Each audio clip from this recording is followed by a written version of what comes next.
le township de Hebron, près de Pretoria, qui s'embrase. À l'approche des élections générales du 7 mai, l'Afrique du Sud est secouée par des manifestations violentes.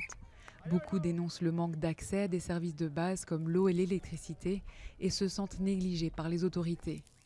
On est bien obligé, on n'a pas le choix. Si ce gouvernement ne veut pas nous entendre, alors peut-être que la violence les fera écouter. Entre novembre et janvier, près de 3000 manifestations dénonçant le manque d'accès aux services publics ont été organisées. Et elles sont de plus en plus violentes. Dans le bidonville de Zitobeni, à 60 km de Pretoria, les habitants ont mis le feu au commissariat, à la clinique et à la bibliothèque. Ils réclamaient de meilleurs services et des factures moins élevées. La police a répondu avec force. Elle a tué 9 manifestants depuis le début de l'année, ce qui n'a pas manqué de faire monter encore la colère.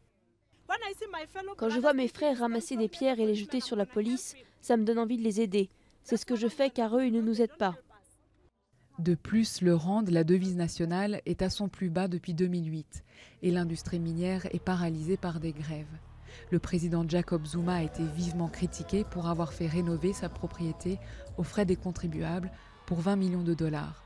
Autant dire que l'ANC, le parti de Nelson Mandela, au pouvoir depuis la fin de l'apartheid, est mis au défi. Ils sont très inquiets car avant même l'explosion de ces grèves concernant les services publics, ils craignaient une baisse de leur popularité, en tout cas dans certaines régions. Je crois que nous allons assister à l'une des élections les plus âprement disputées de ces 20 dernières années. Malgré cela, l'ANC semble assurée de remporter ces élections. La principale formation d'opposition, l'Alliance démocratique, est perçue comme trop blanche. Elle a récemment essuyé un important revers quand elle a échoué à rallier une figure influente de la lutte anti-apartheid. Le parti de Julius Malema, l'ex-dirigeant de la jeunesse de l'ANC, a gagné du terrain dans les townships. Mais Malema risque la prison pour fraude fiscale. On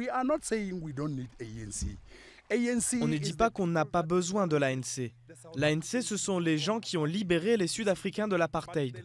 Mais les dirigeants actuels de l'ANC ne sont pas là pour surmonter les erreurs du passé, ils sont là juste pour profiter.